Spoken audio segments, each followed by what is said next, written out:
El 23 de diciembre de 2023, la familia de Savannah Soto, de 18 años, se reunió en Stone Oak Methodist Hospital, en la zona norte de San Antonio. Savannah estaba embarazada y la fecha prevista para el parto ya se había retrasado casi una semana completa. A las 6:30 de la mañana tenía programado un procedimiento para inducir el parto. Era el día que todos habían esperado durante tanto tiempo. Para Savannah y su novio, Matthew Guerra, de 22 años, sería su primer hijo, y para su numerosa familia, el primer nieto. Esperaban el nacimiento de un niño. Lo llamaron Fabian, pero cuando los minutos se convirtieron en horas, la emoción y la alegría dieron paso a la confusión y la preocupación. Savannah nunca llegó a su cita. No fue posible comunicarse ni con ella ni con Matthew. La familia denunció su desaparición y, después de eso, sus seres queridos iniciaron una campaña de difusión en redes sociales. Acudieron a los canales locales de televisión y repartieron volantes impresos por las calles. Amigos, voy a interrumpirlos un momento. Me da mucha curiosidad saber de dónde es mi audiencia, así que quiero pedirles que me cuenten desde qué ciudad están viendo este video y qué hora es allá. Gracias por su atención. Escríbanlo en los comentarios y yo continúo.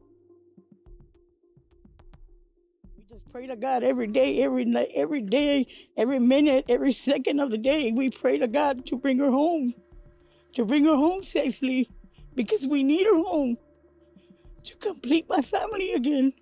She was so thrilled and excited about being a mom. She had everything ready for her little boy. This is her picture here. She's a beautiful girl. She's a beautiful heart. She'll help anybody. And I want somebody to help us to bring her back home. This is 18-year-old Savannah Nicole Soto. Her mom tells KENS 5 she left home for the hospital where she was supposed to be induced, but Savannah never showed up. Police fear that she may be in imminent danger. The teen may be traveling in a 2013 gray Kia Optima with temporary tags. If you know where Savannah may be, call the Leon Valley Police at that number on the screen. Mommy, please come home. No one's going to judge you. No one's going to say nothing to you. I just want you to be home. Something's not adding up here. I want answers, and we all want answers. La noche del 23 de diciembre, policías acudieron al departamento que Savannah y Matthew alquilaban en una casa ubicada en la cuadra 6000 de Grissom Road, en Leon Valley, para verificar que estuvieran bien. No encontraron a nadie. Sus pertenencias personales parecían intactas. Varias bolsas de Savannah colgaban de la pared del dormitorio. El closet estaba ordenado y completamente lleno de ropa. Sobre la cubierta de la cocina seguía encendida una vela aromática, como si la pareja hubiera salido solo por un momento. Todo daba la impresión de que simplemente habían salido un instante y que regresarían en cualquier momento. 3 días después, el 26 de diciembre, luego de que ambas familias pasaran las fiestas navideñas entre el pánico y la angustia, uno de los residentes de un complejo habitacional al noroeste de la ciudad se puso en contacto con la familia Soto a través de un amigo de la familia. Informó sobre un vehículo que coincidía con la descripción del aviso de búsqueda. Un Kia Optima plateado, modelo 2013, estaba estacionado en un rincón alejado del estacionamiento del complejo habitacional Calinas at Medical Apartments, aproximadamente a 3 millas de la casa de la pareja. En cuanto la noticia del hallazgo comenzó a difundirse, los familiares empezaron a llegar al lugar al mismo tiempo que la policía. Johnny Wassell, quien anteriormente había sido pareja del hermano de Savannah, fue una de las primeras en llegar para revisar el automóvil. Poco después también llegaron otros familiares. El vehículo estaba cerrado con llave. A través de la ventana, en el asiento del pasajero, podía verse a Savannah. Era evidente que estaba muerta. Matthew fue encontrado en el asiento trasero. Él también había muerto de forma violenta. Todo indicaba que ambos llevaban varios días dentro del automóvil. Los policías de San Antonio que llegaron al complejo habitacional intentaban controlar una situación caótica y sumamente emotiva. La noticia se propagó a una velocidad impresionante. Los familiares corrían hacia el lugar, pero no les permitían acercarse al automóvil para evitar que vieran la escena trágica, esa que jamás habrían podido olvidar. He basically said they're adults, if they want to disappear, they can disappear. And again, I reminded him, the baby's overdue. It's been overdue. They missed their due date, and to me, that's a life-threatening. There should have been more urgency. I never knew a pain like this existed. You know, you hear about a parent losing a child and you're like, man, I can't imagine what they're going through. It's exactly how it is. You know, you can't imagine.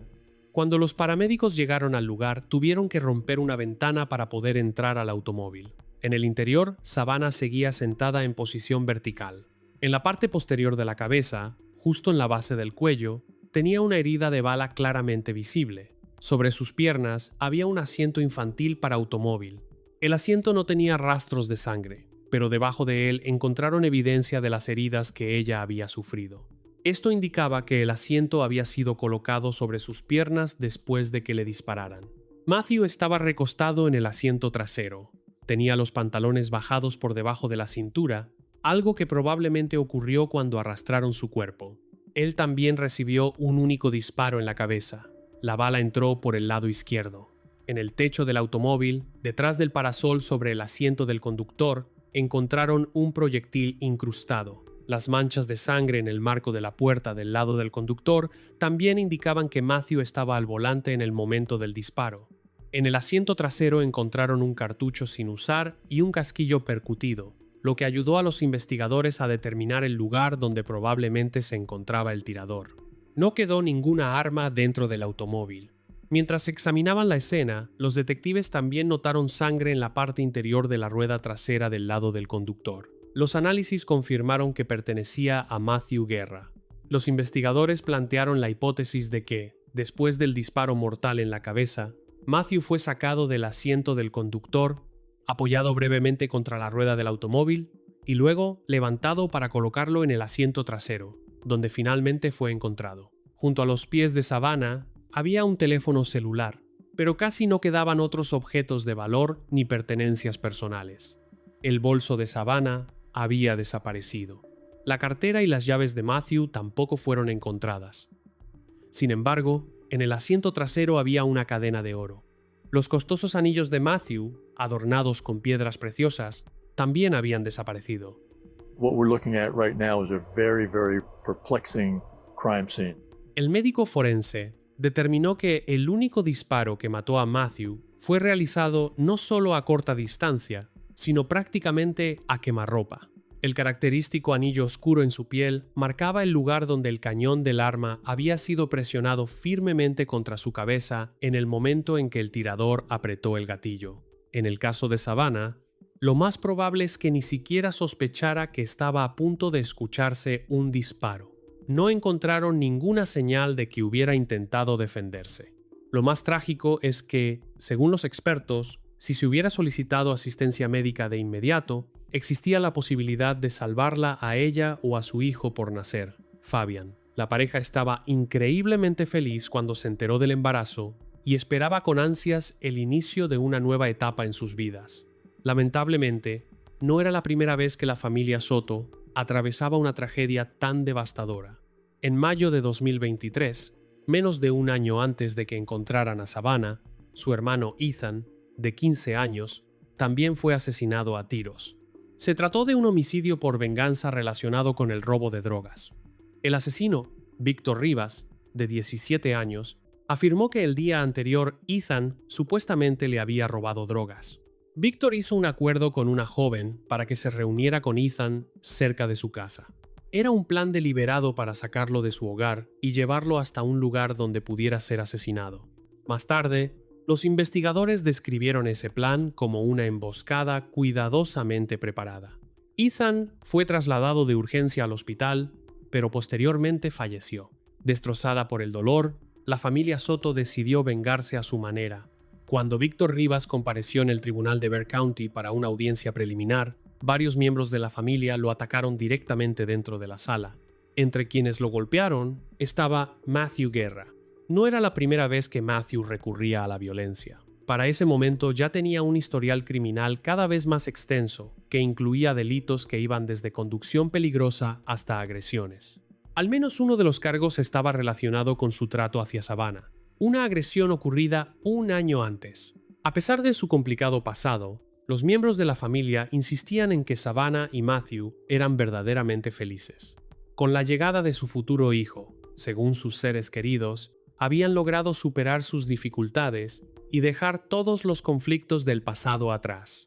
He definitely didn't hang around the best crowd. Matthew's father confirmed the assault charge involved Savannah and happened last Christmas.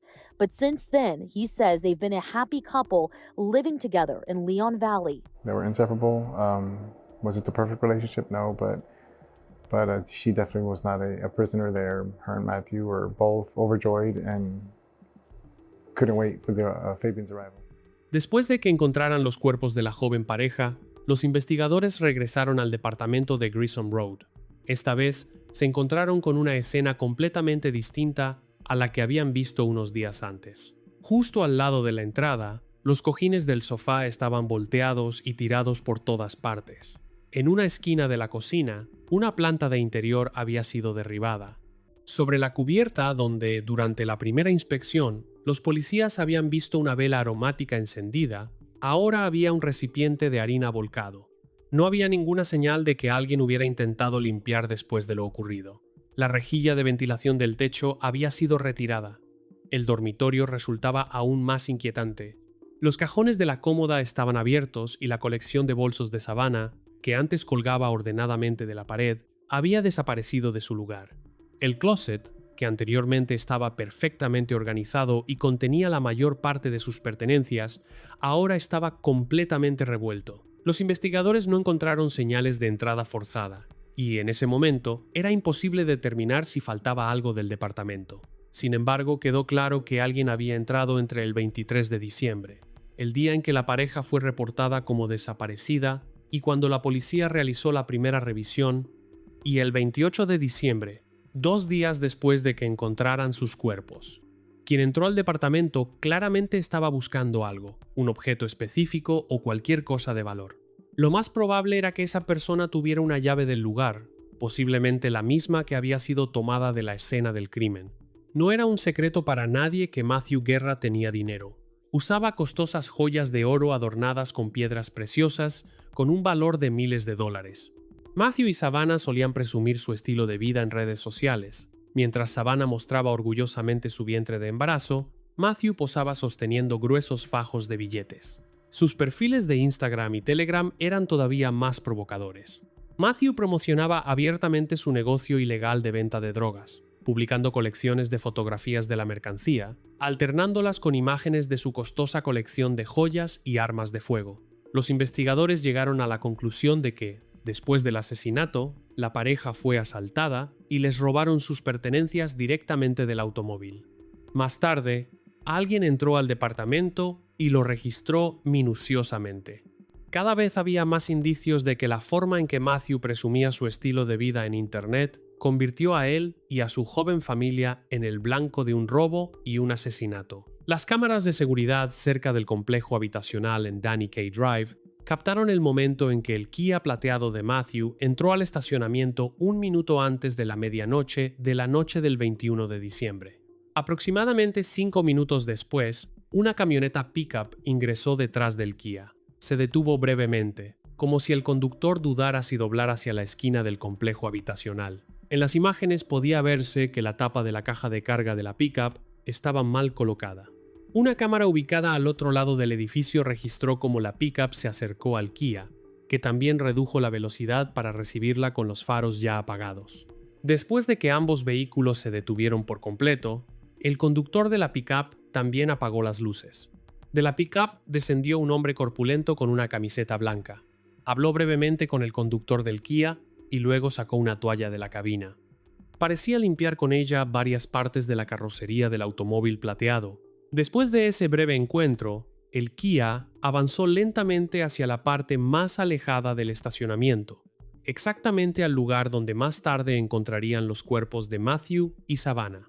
La pickup lo siguió. Ambos vehículos permanecieron en la zona más apartada del estacionamiento durante aproximadamente 3 minutos y medio.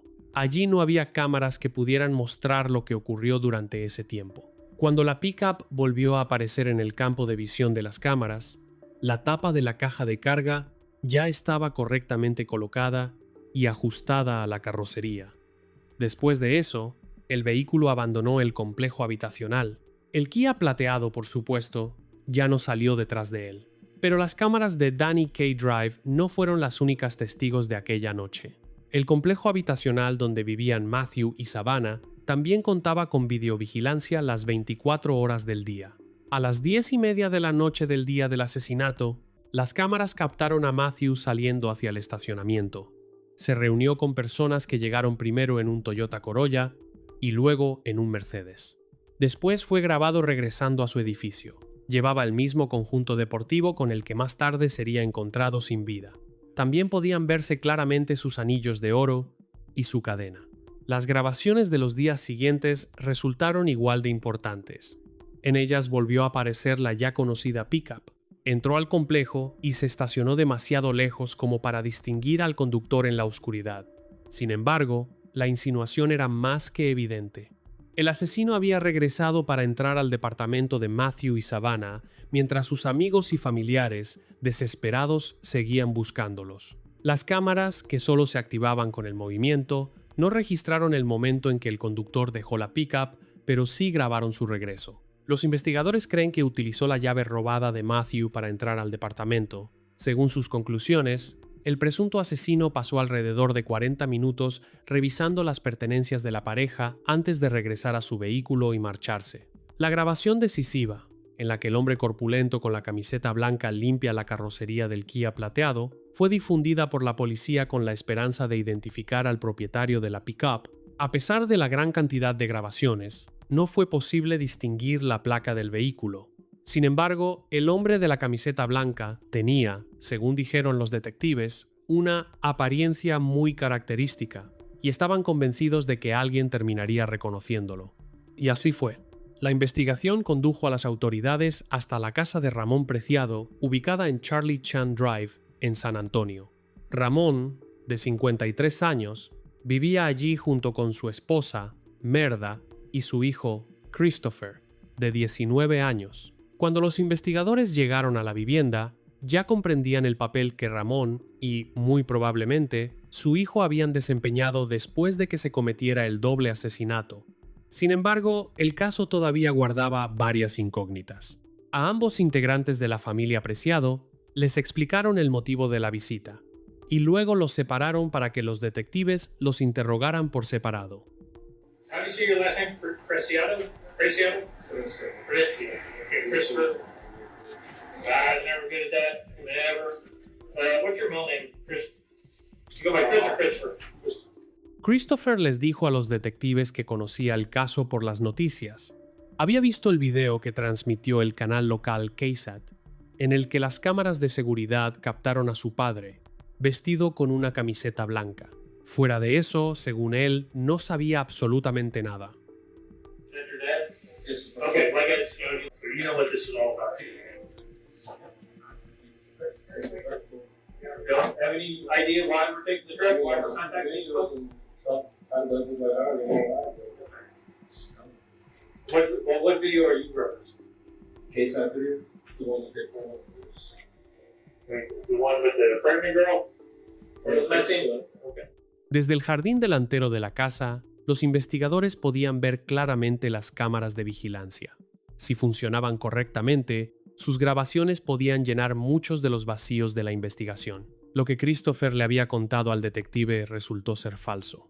El sistema de videovigilancia de la casa no solo transmitía imágenes en tiempo real, sino que también almacenaba las grabaciones. Cuando Christopher se sentó para ser interrogado, los investigadores le mostraron lo que ya habían visto en los videos. Las cámaras registraron que, la noche en que Matthew y Savannah fueron vistos con vida por última vez, llegaron a la casa de Charlie Chan Drive para recoger a Christopher. En las grabaciones podía verse que Christopher ya los estaba esperando afuera, caminando de un lado a otro con evidente nerviosismo. Después, el Kia plateado se fue, pero regresó unos minutos más tarde. Durante el interrogatorio, Christopher describió a Matthew como alguien muy alterado y molesto.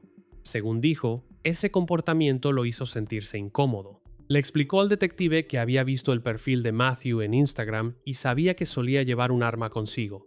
Él, según afirmó, únicamente quería comprar una pequeña cantidad de marihuana. No, I got in the backseat of his car. Okay.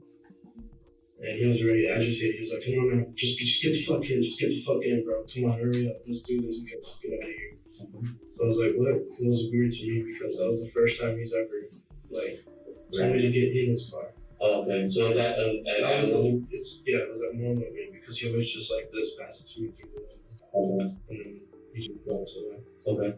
So it was weird to me that he wanted me to get in the back already. So I don't know how to go about that. I want to be like, no, because I don't know what it is. Según la versión de Christopher, le entregó a Matthew $100 a cambio de marihuana con un valor de $60. Mientras se realizaba la transacción, Christopher llevó la mano hacia su teléfono celular, que estaba en el bolsillo de sus pantalones.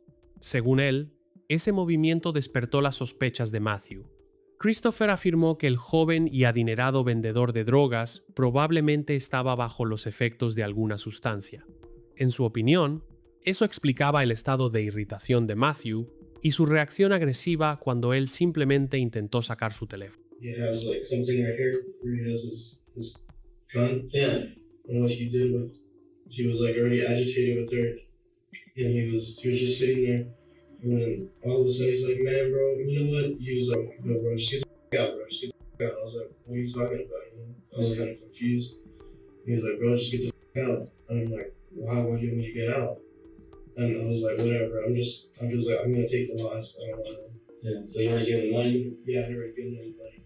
So I was about to get out, but I guess I went like this, like to grab my phone because I wanted to flash because it's dark in the middle of the night. I'd never been in that car before, so I didn't want to step on anything. So I was just opening the door. Like I was about to open the door.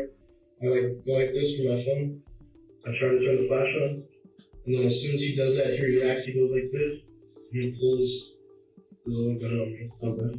I didn't know what to do at that point. Lo que ocurrió después, al parecer, fue muy difícil de describir para Christopher. Sorry, it's just okay.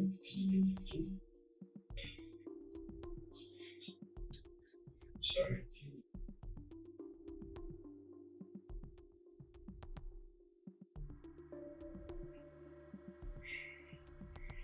He was about to pull it because he had like that, like he was already like about to like pull it. And as soon as he was just constant at me, just continuously like, bro, what the f*** are you like reaching for? Like, he just kept asking me that, and I didn't know how to. I was like, so I couldn't pick my hands up quick. I was like, bro, like, stop. I had him like this. I was like, bro, stop. Just stop, bro. I just want to go, bro. I don't want to deal with this.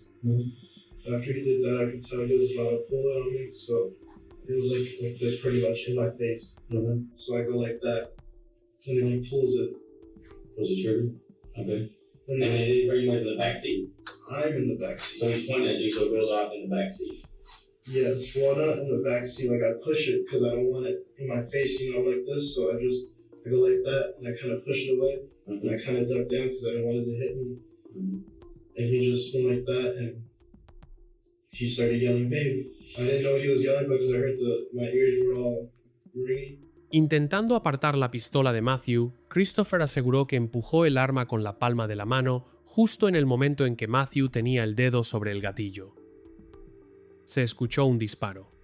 La bala impactó a Savannah, quien estaba en el 9º mes de embarazo y llevaba en su vientre a Fabian. En el caos que se desató inmediatamente después comenzó otro forcejeo. Según Christopher, durante otro empujón, la pistola volvió a cambiar de dirección y se produjo un segundo disparo, también mortal. Esta vez, la bala impactó a Matthew. I push it, yeah. And so all of a sudden, he already had his finger on the trigger though when I was facing me. When I was facing you? Yes, yeah, he had it on his finger. And so you pushed it on the trigger. I pushed it, and he, like, I guess he thought I was going to grab something, but I don't have anything to grab. And then, so you're saying he shot her? Okay, so she's not responding.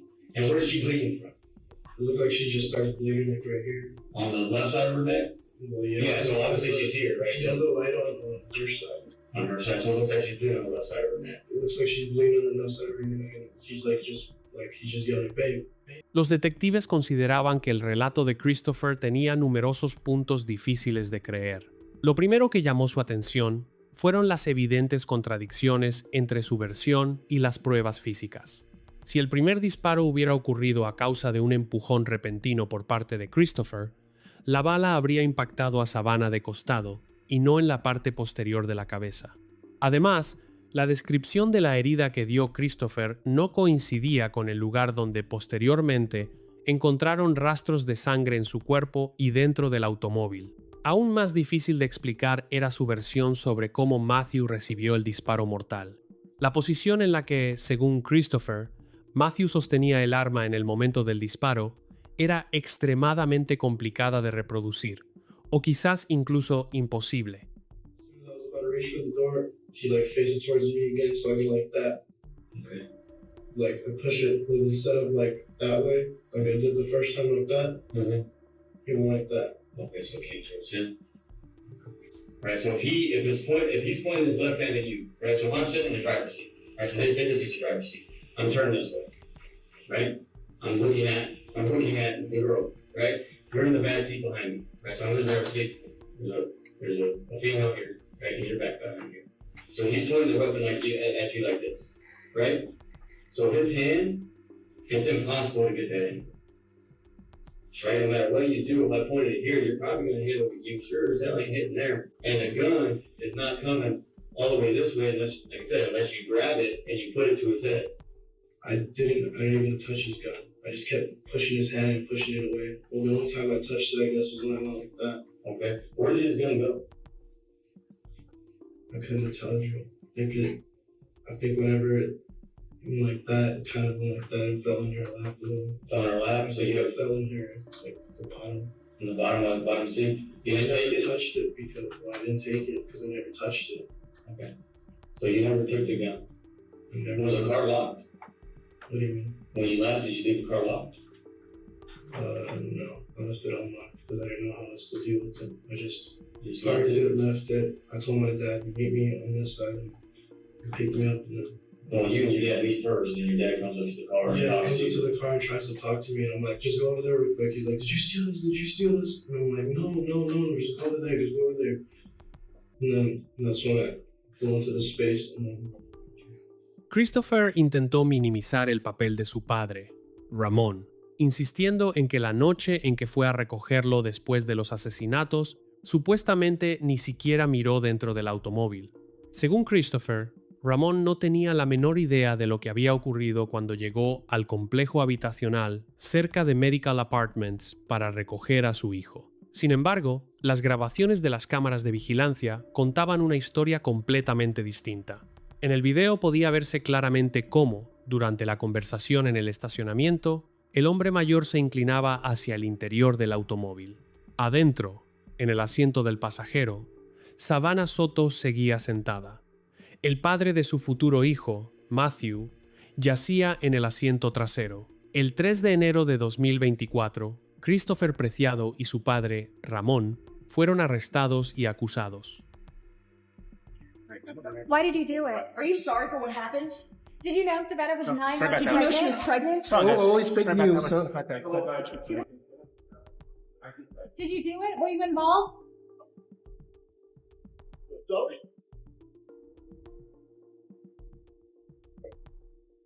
the two individuals we just walked out today, again, is a father and son. The first individual is a father. The second individual is a son. They're going to be charged. The son's going to be charged this evening with capital murder, and the father's going to be charged with abuse of a corpse. So we do expect more charges to be pending. Here is the adapted translation. En Internet comenzaron a difundirse rápidamente todo tipo de teorías sobre estos asesinatos. Después de que se hicieran públicas las imágenes del estacionamiento, el caso atrajo especialmente la atención de los detectives de Internet, quienes dedicaban horas a revisar los videos, analizar cada detalle y construir sus propias versiones de lo ocurrido. There's a lot of misinformation out there. These two individuals are the only suspects that we were looking for. They were arrested. There were many names being thrown around on the internet. Those people had nothing to do with this. We vetted them and everything. They didn't have anything to do with these murders.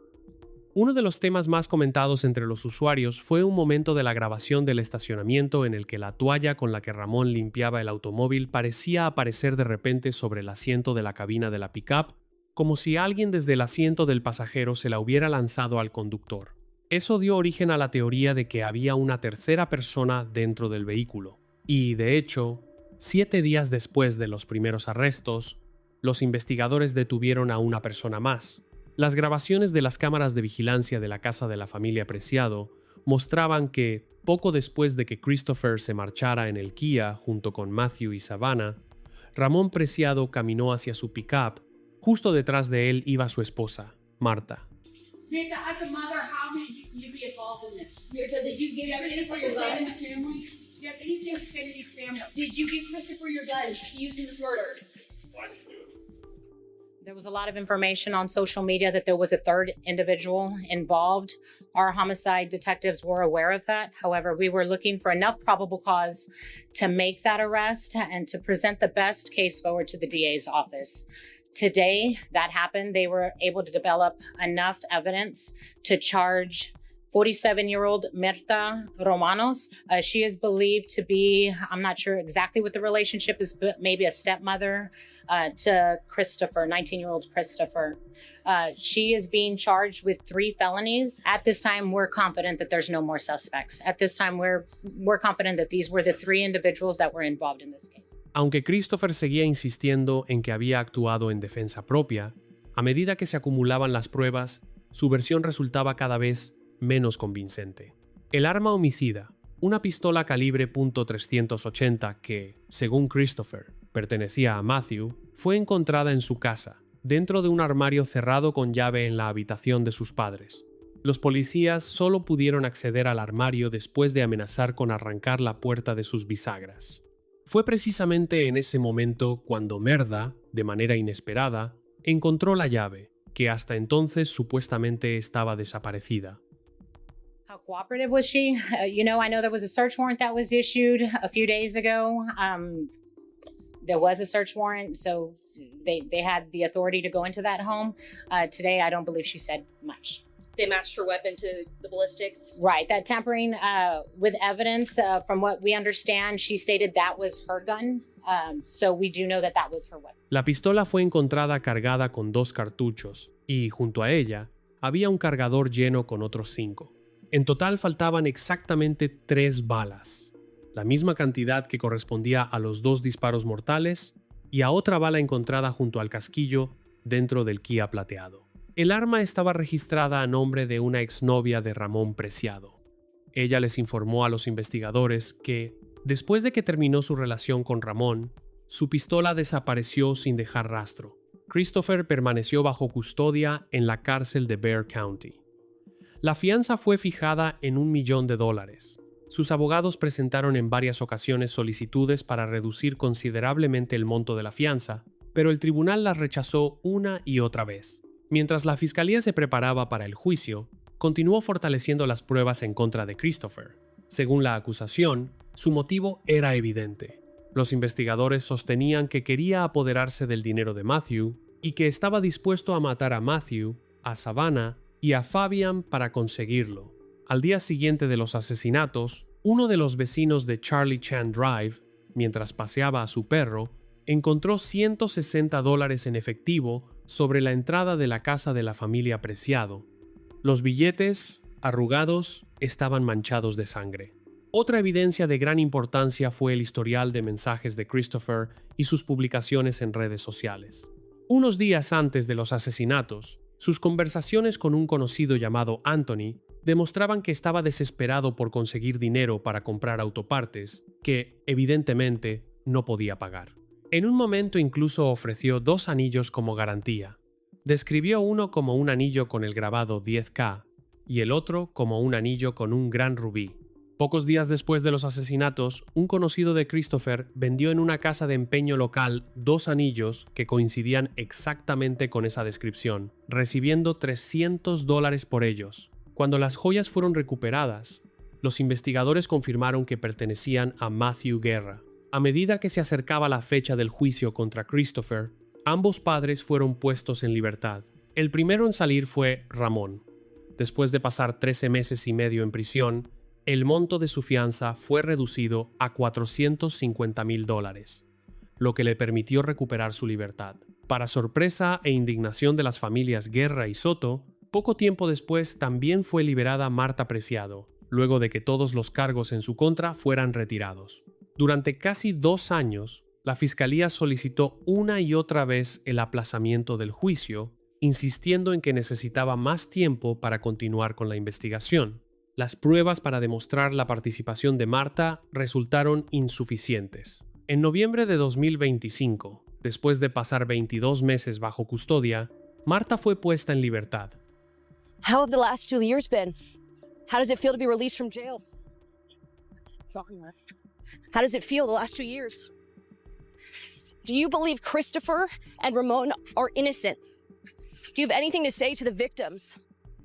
En marzo de 2026, Christopher Preciado compareció ante el tribunal para responder por 3 cargos de asesinato con circunstancias agravantes. La Fiscalía decidió no solicitar la pena de muerte para él, incluso en caso de que fuera declarado culpable. There are no eyewitnesses to this offense. Nobody's going to testify that said they saw Christopher Preciado pull a trigger with any sort of intent or deliberation. There's no video evidence of this crime that took place. You're not going to receive any blood spatter evidence that implicates him in this capital murder. There's no DNA evidence that's going to implicate him of capital murder. The evidence will show you're not going to find any evidence of fingerprints of any kind that would implicate him in this capital murder. A drug transaction gone wrong where a gun is pulled on him by the drug dealer. A struggle and then chaos when shots are fired after that. Durante el juicio, la defensa mantuvo la misma versión de los hechos que Christopher había contado a los detectives inmediatamente después de su arresto. Según la defensa, él no llevó ningún arma a la reunión relacionada con la compra de drogas. Los disparos ocurrieron durante un forcejeo. La muerte de Matthew y Savannah fue una consecuencia trágica de lo sucedido. Pero, según la defensa, todo ocurrió en legítima defensa. La Fiscalía, por el contrario, sostuvo que se trató de una auténtica ejecución, como lo demostraba la naturaleza de las heridas de bala. Sin embargo, el médico forense no pudo confirmar con absoluta certeza el orden en que se realizaron los disparos, ni determinar si fueron intencionales o accidentales. Además, en las manos de Matthew y Savannah se encontraron residuos de pólvora. No obstante, los resultados periciales no permitieron establecer de manera concluyente si alguno de los dos había sostenido el arma o disparado con ella. Gran parte de las pruebas relacionadas con el encubrimiento del crimen fueron explicadas por la defensa como el resultado del pánico y el miedo. Según los abogados, todas las acciones que Christopher realizó después de los asesinatos fueron por instrucciones de su padre, Ramón, y no por iniciativa propia. Finalmente, la defensa argumentó que las actividades ilegales de Matthew Guerra, su historial criminal y su estilo de vida de alto riesgo debían llevar al jurado a preguntarse si fueron precisamente sus propias acciones aquella noche dentro del automóvil, las que provocaron la muerte tanto de él como de su joven. Familia. Los abogados intentaron presentar a Matthew como el agresor y a su cliente como una persona callada y sin carácter. Christopher is this 19-year-old stoner gamer who's sitting there. When they picked up his possessions from his room, he has a sweatshirt that says Virginity Rocks. It's in the pictures. Can't find it right now, but they showed it to you all. This is the kind of guy that they're saying is a stone cold executioner, to use Miss Albin's word when she started this case, that these people were executed. They're saying that guy is an executioner. She showed you pictures at the very beginning of Matthew holding a gun. When you look through those Instagrams, which there's a lot of stuff to look through, there's a picture of Matthew holding a gun. Matthew holding a long arm, Matthew holding an extended clip. When I was a young prosecutor, I put that kind of guy in jail. And now here, we're calling him a great guy, a family man. He was going to have a baby the next day. They showed you video of Matthew walking in his apartment complex, looking all cool with his track little uniform on or whatever he was wearing. And he's happy as a clam because he just made 2 drug deals on video right in front of God and everyone. He's just walking around like, hey, more money. I don't got to pay taxes on this money. IRS don't even know that I'm making cash. Subject to facts on evidence, Ron. You can infer from looking at that video what he's doing. The Mercedes-Benz, that I'm sure did not live at that apartment complex. and a Toyota, and he's walking out there and then he's walking back in to go pick up his pregnant girlfriend and take her to another drug deal. That's what he's doing. But they want to portray him as this really great family man, this guy who's gonna have a baby the next day. Parenting gone wrong? She's mom. Savannah's a mom. Like, she's gonna have a baby the next day? They're supposed to be going in a matter of hours, and she makes a decision to go to a drug deal? Does she not watch TV? El jurado deliberó durante poco menos de 2 horas, y luego regresó a la sala del tribunal con un veredicto unánime. Christopher Preciado fue declarado culpable de los 3 cargos de asesinato con circunstancias agravantes por la muerte de Savannah Soto, Matthew Guerra y su hijo por nacer, Fabian. Estas condenas implicaban automáticamente la pena de cadena perpetua sin posibilidad de libertad condicional. He took my granddaughter, my great-grandson. You will never see them again. But I'm glad that they found him guilty. And her mother right here. And her father. They cannot talk, but I will. I will talk for my cousin and her boyfriend. You took their unborn son. He didn't even have a chance to live. El juicio contra Ramón Preciado fue programado para el 11 de mayo de 2026. Está acusado de ocultar pruebas y de profanar el cuerpo de una persona fallecida. La familia Soto también consiguió finalmente justicia en el caso del asesinato del hermano menor de Savannah, Ethan. Su asesino, Víctor Rivas, terminó declarándose culpable y llegó a un acuerdo con la fiscalía. El tribunal lo condenó a 40 años de prisión.